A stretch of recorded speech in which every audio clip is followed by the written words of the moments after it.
आदरणीय भक्तजनहरू, व्यासको पुण्यभूमि वेदव्यास दमौलीमा छौँ हामी। यो अग्निकुण्ड हवन गर्ने स्थान। त्यसै गरी यो गुफा हो।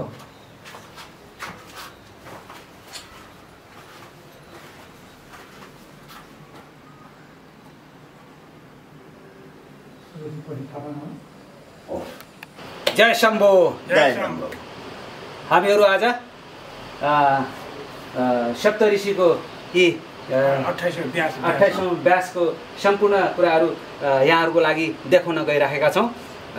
यो पुण्यभूमिको एक झलक फेरि यहाँहरूलाई हाम्रो सेवा, सन्त सेवा कस्तो हुन्छ, कस्तो जीवन हुन्छ यहाँहरूलाई देखाउँदैछु।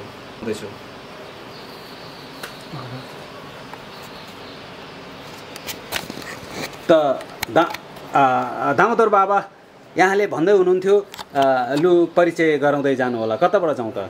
सुरुबाट जाउँ। हाम्रो युट्युब हेरिरहेका सम्पूर्ण दर्शकबिन्दुहरूमा र देश विदेशमा रहनुभएका र हाम्रो त्रिशक्ति बाबा साथमा हुनुहुन्थ्यो गोविन्द बाबा, सबैलाई यो हामीले 28औं व्यासको यहाँ साना साना मूर्तिहरू राखेको छौँ। किनभने यो इतिहास हो। इतिहासले हाम्रो चाहिने यो गौरवता बढाउँछ भनेर यो व्यास भूमिमा 28औं व्यास कृष्णद्वैपायन, हाम्रो कालो व्यासको कृष्णद्वैपायन अहिलेको व्यास। हजुर, यसको मतलब भक्तजनहरू यहाँबाट देखाइदिनु। हजुर, हो हो हो।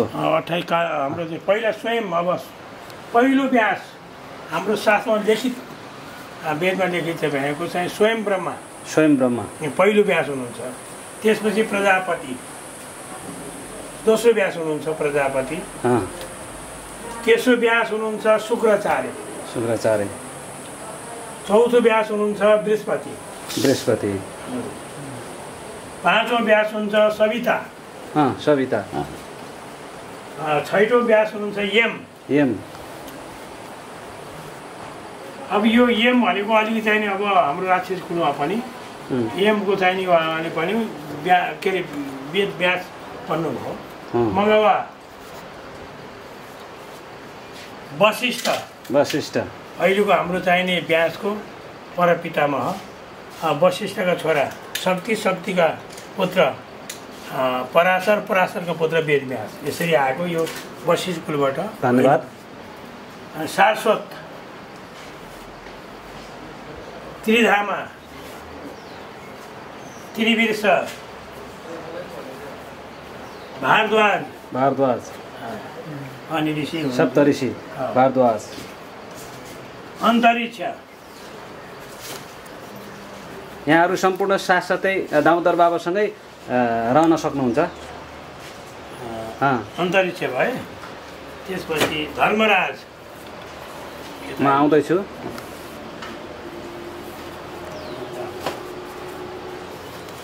धर्मराज 14औं व्यास हुनुभयो। 15औं व्यास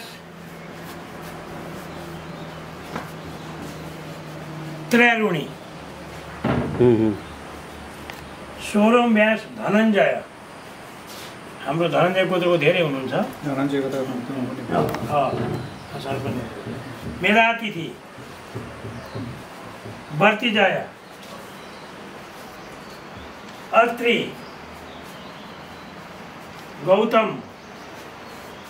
गौतम ऋषि, हरिआत्मा, जय, बेनबा सर्वा, सोम आइसियाण, तीर्णबिन्दु, भार्गव, शक्ति, जातुकर्ण 27औं व्यास, जो हाम्रो पश्चिम हाम्रो चाहिँ लेबुले भन्छ, टाटा भन्छ, बुन्दी भन्छ, जो चाहिने पश्चिमको भागमा चाहिने व्यास गाविस भन्ने छ, त्यहाँ जन्मनु भएको रहेछ जातुकर्ण व्यास चाहिने। अनि दुईवटा व्यास नेपालमा जन्मेका इतिहासमा छ, जातुकर्ण व्यास र योभन्दा जातुकर्ण व्यासको जन्म स्थान हाम्रो चाहिने उहाँ पश्चिम दार्चुलामा व्यास गाविस भन्ने छ, त्यहीँ जन्माउनु भएको रहेछ र त्यहाँ अहिले पनि ढुङ्गा राखेर व्यासको पूजा गर्छ। ती चाइनिजहरूले पनि गर्छन्। त्यहाँ चाहिने अब नदी पनि छन्। यसरी हाम्रो चाहिने अब अहिलेको 28औं व्यास किन हामी भनिन्छौँ कृष्णद्वैपायन।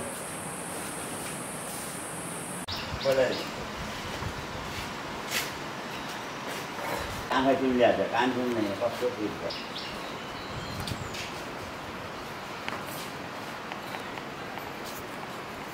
भेट्दै जाउँ नि त।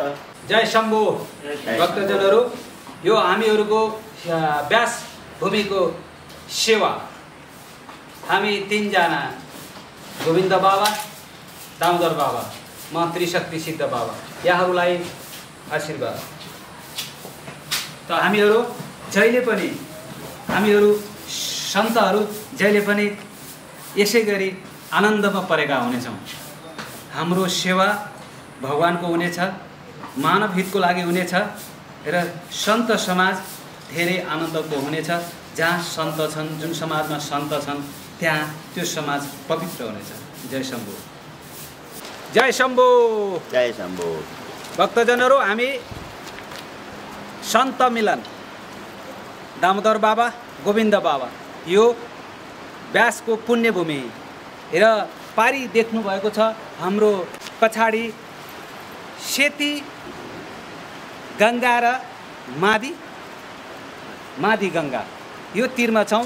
आज हामी बेलुका यहाँ भएपछि सन्ध्या आरतीमा हामी जुट्नेछौँ। त्यो पनि यहाँहरूलाई देखाउनेछौँ, सन्ध्या आरती। र अहिले हामी यहाँहरूलाई यो व्यासको पुण्यभूमि,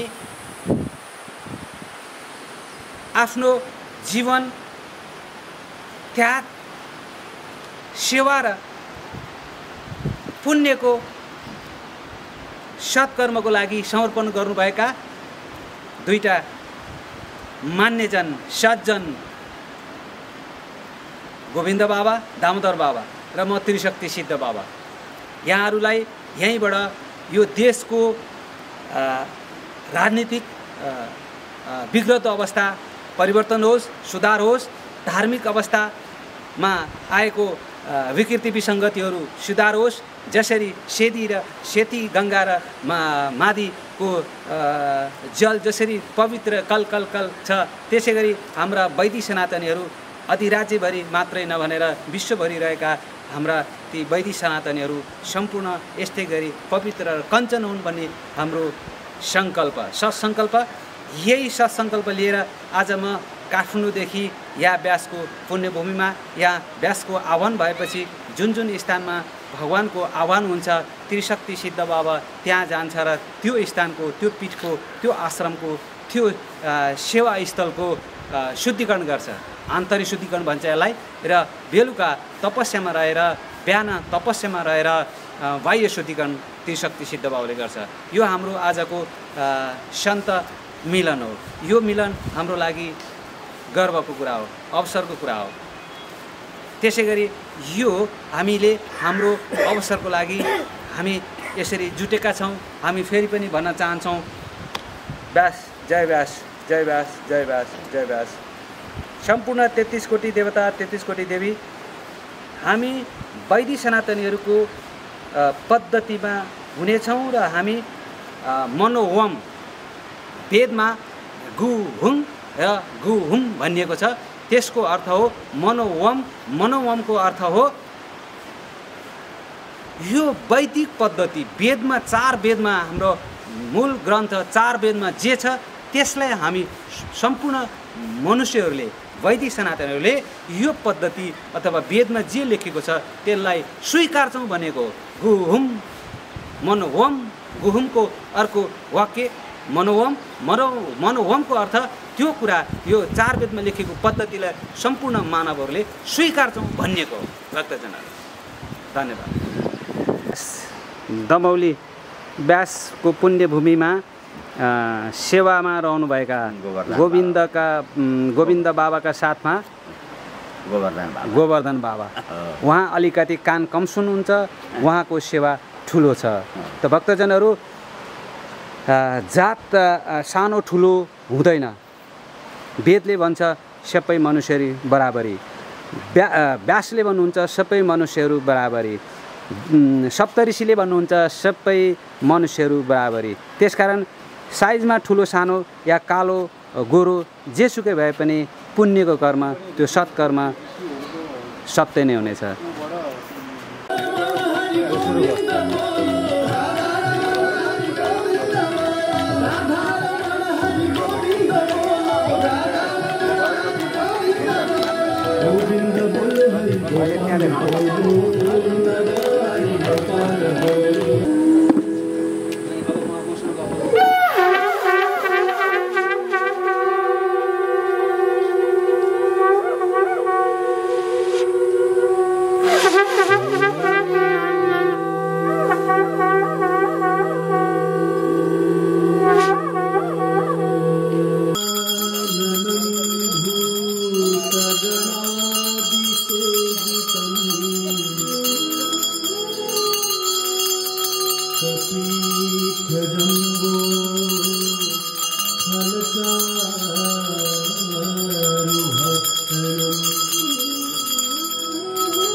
जगदम्ब कदम